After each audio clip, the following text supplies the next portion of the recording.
Vamos a hacer un pequeño repaso de lo que constituye prácticamente el 30% de la asignatura. Ya sabéis que el comienzo de la asignatura, lo normal es que comiencen en la química de los hidrocarburos saturados, en la química de los alcanos. Dentro de la química de los alcanos, que podemos utilizar a una molécula muy representativa, el 2-metilbutano o isopentano de nombre aceptado, la única reacción que tenéis que conocer con claridad son las reacciones de halogenación. Pero dentro de las reacciones de halogenación solo se puede hacer con cloro 2 o con bromo 2 y empleando luz y temperatura. Con cloro no hace falta unas condiciones demasiado enérgicas, a 25 grados y luz solar es suficiente, pero con bromo, que es menos reactivo, a cambio va a ser mucho más selectivo, las condiciones tienen que ser más duras. La reacción que se desarrolla es la sustitución vía radicales libres, formando radicales libres por rotura homolítica, y la reacción se puede desarrollar cuando empleas cloro en cualquiera de los átomos de carbono que tiene la molécula. Por eso con cloro me aparecería una mezcla compleja de compuestos clorados. En cambio, con bromo, menos reactivo, más selectiva, la reacción se desarrolla casi predominantemente de una manera muy rotunda, donde se genere el radical libre más estable.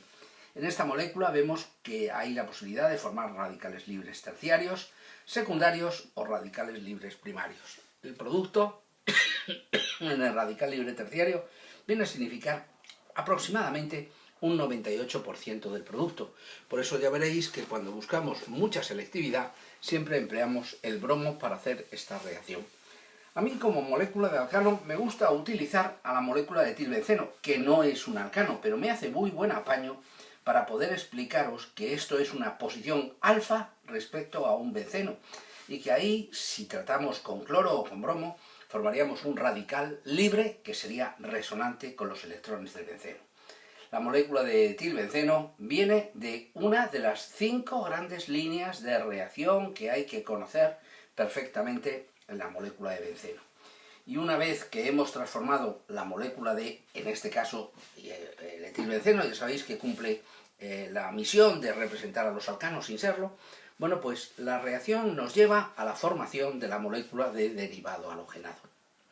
En el derivado halogenado debemos recordar siempre la existencia de 3 grandes líneas de reacción. Una es tratar con metales, por ejemplo con magnesio en éter o con litio o con sodio, pero lo normal es que vosotros empleéis magnesio en éter. Y de esa manera la molécula de derivado halogenado se nos transforma en el correspondiente organometálico o semiorgánico o reactivo magnesiano de Grignard.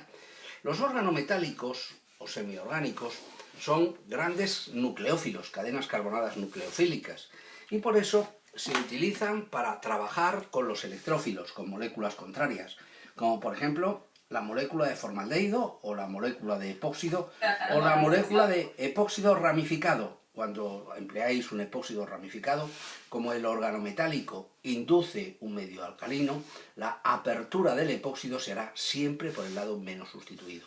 También podemos emplear moléculas de carbonilo aldehído o de carbonilo cetona. Y empleando carbonilos aldehídos o cetonas, sabéis que se consiguen los alcoholes secundarios o los alcoholes terciarios. Estas combinaciones de reacción de organometálico con formaldehído o epóxido se utilizan para la obtención de alcoholes primarios, con aldehídos de alcoholes secundarios y con cetonas de alcoholes terciarios. También tenemos que considerar otra gran reacción, que es el tratamiento con medios básicos, con etóxido de sodio o con medios básicos voluminosos como el terbutóxido de potasio, que ahora citaremos las diferencias. Mediante esa reacción con medios básicos, etóxido de sodio en etanol, potasa etanólica en concentrada caliente, se desarrolla la importantísima y súper de examen reacción que se conoce con el nombre de la E2 transcoplanar. No es la única E2 que hay en la asignatura que os van a preguntar, pero esta es la primera que aparece. Haciendo una reacción de eliminación de tipo 2, sabemos que la molécula de derivado halogenado pierde clorhídrico o bromhídrico, en este caso bromhídrico, y se nos transforma en una molécula de doble enlace. Bien, pero hagamos algunas consideraciones. La reacción, si la hacéis en un examen, lo normal es que os coloquen una molécula que tenga una cadena carbonada lo suficientemente larga y lo suficientemente ramificada para que presente dos centros esterogénicos, los que sean. Pueden ser los dos RR, RS, SR, para obligaros a hacer un dibujo 3D donde el átomo de bromo y el átomo de hidrógeno con el que tenéis que contar la reacción los tengáis que disponer antiperiplanarmente y además respetando de forma exquisita los centros esterogénicos que os han dicho.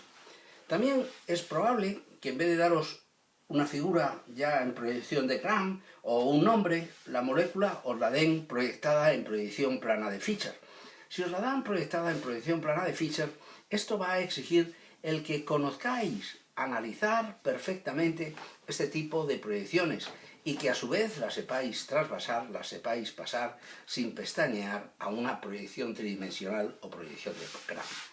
En el examen os recuerdo que también es muy corriente, y nos lo hemos encontrado en los exámenes que ya llevamos vistos, es muy corriente que la molécula de derivado halogenado que se os dé esté soportada en una estructura de ciclohexano, que tenga el átomo de bromo y que tenga un sustituyente. Ese sustituyente en la posición adyacente, en la posición vecina, puede ser que esté en cis o que esté en trans, me da igual, yo os estoy colocando un ejemplo, para que recordemos cómo funcionaba esta historia.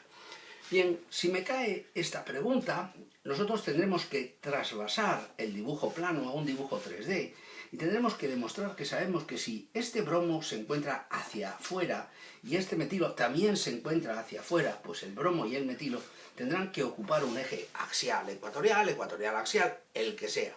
Y tendremos que hablar de lo que es la conformación de reacción y la conformación estable, que unas veces coincide y otra no. Recordad que las moléculas tienden a estar en la conformación de más estabilidad, donde hay menos cantidad de interacciones 3,3 diaxiales. Pero para hacer la reacción se tiene que situar en conformación reactiva, en la situación donde el átomo saliente, que en este caso es un bromo, y el hidrógeno, pues se encuentren en tránsito del mismo plano.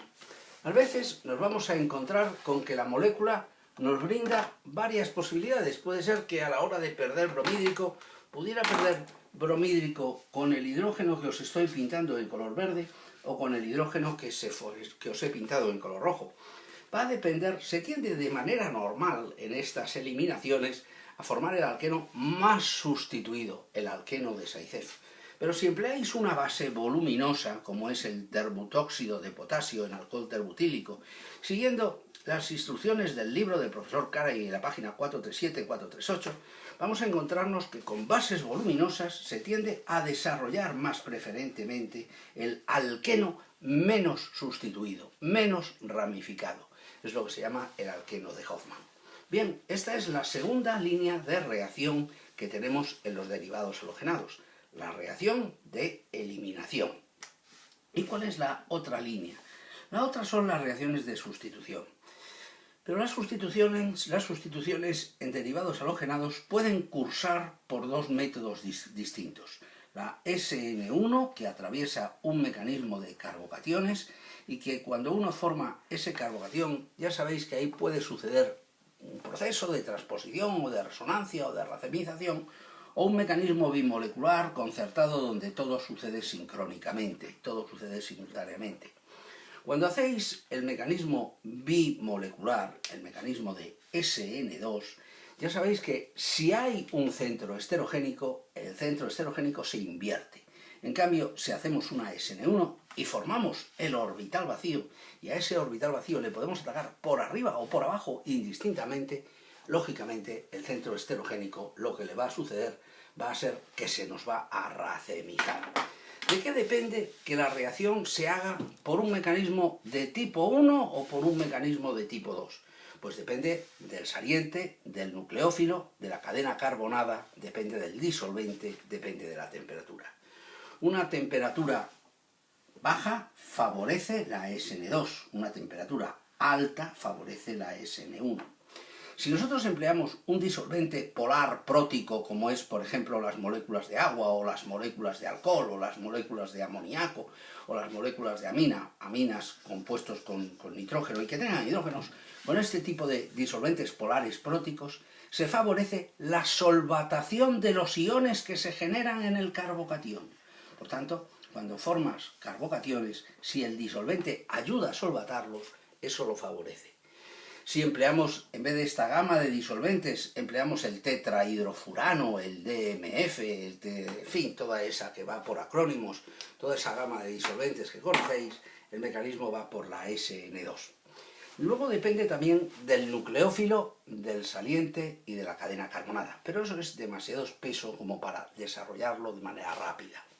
Vamos a recordar que haciendo reacciones de sustitución, si por ejemplo nosotros logramos sustituir el bromo por, vamos a pensar por qué lo podemos sustituir. Si sustituimos el bromo por 1H, conseguiríamos llegar al tema de los alcoholes, que es otro tema que conocemos. Pero si sustituimos el bromo por el grupo SH, el grupo tiol, llegaremos al tema de los tioles, que es otro de los temas que nos entra. Si sustituyéramos el bromo por un agrupamiento NH2, alcanzaríamos el tema de las aminas, que es un tema súper ojo que todavía no hemos analizado y que también tendremos que ver más adelante. Vamos a recordar un poquito cómo se hacía el tema de las aminas, qué reacciones había y luego repasaré los métodos de obtención. Primero voy a repasaros las reacciones. Las moléculas de alcohol tenían una gama de 5 grandes reacciones. Una era la reacción de oxidación. Si a un alcohol se le oxida con trióxido de cromo en piridina, con PCC o con el reactivo de Swern o el reactivo de Smarting, bueno, pues con todos esos reactivos, que son muy corrientes, la función alcohol evoluciona a otro nivel de oxidación más elevado, a carbonilo. Luego teníamos que los alcoholes tenían una levísima acidez, estamos hablando de un pKa 16, un poco menos que la molécula de agua, pero empleando para ello bases poderosas, potentes, como el anhiduro de sodio, el hidruro de sodio, el butil litio, empleando bases poderosas como el amiduro de sodio, que lo emplean mucho en farmacia, la molécula de alcohol lograba formar la sal. La sal del alcohol como nucleófilo, también potente. Recordemos que nos le pueden pedir que lo hagamos reaccionar con moléculas de derivados halogenados. Y esta es la famosísima síntesis de Williamson, que ponen mucho en los exámenes, pero en realidad es un pretexto para analizar el comportamiento de los derivados halogenados. Porque en sí la síntesis de Williamson no tiene ningún problema. Es una reacción simple como un confeti. Es atacar con el nucleófilo al tiempo que va saliendo el ion bromuro. Pero el derivado halogenado tiene una serie de problemas que volveremos sobre ellos a repasarlos en algún otro tutorial. El OH, lástima que sea tan mal saliente, pero como todo tiene arreglo, nosotros podemos transformar el agrupamiento hidroxilo, un pésimo saliente, lo podemos transformar en un buen saliente utilizando para ello el famoso reactivo que es el cloruro de paratolueno sulfonilo, disuelto en algo inerte como es piridina. Bueno, con el cloruro de paratolueno sulfonilo se perdía ácido clorhídrico y la molécula de alcohol se transformaba en el tosilato. Bien, aquí vamos a pintar el tosilato, vamos a pintar lo que pertenece a la función alcohol en color negro y vamos a dibujar el tosilato, lo vamos a pintar de esta manera. Bien, vamos a recordar que el saliente es este, que si tú haces esta reacción de transformación del OH mal saliente, es una base fuerte, el grupo hidroxilo, en el tosilato o el saliente, tú haces la reacción sin afectar al centro esterogénico. La reacción la haces en el oxígeno, no en el carbono. En cambio, cuando tú quieres transformar la función alcohol en función derivado halogenado y para ello eliges reactivos que trabajen a través de la SN2, como por ejemplo el pentacloruro, el cloruro de tionilo, la reacción de transformación del alcohol en derivado halogenado, que es otra de las 5 grandes reacciones, implica trabajar sobre el carbono, por tanto, ahí el carbono esterocéntrico se invertiría. Es decir, para transformar la molécula de alcohol en algo que pueda hacer reacciones, se puede desarrollar afectando al centro esterogénico o sin afectar al centro esterogénico. Esto tiene muchísima importancia en un tipo de problemas que yo llamo sudokus de isomería, que cuando los veáis hacer entenderéis que seguir una ruta u otra es la solución al problema. Y la quinta reacción que tiene la molécula, la quinta reacción es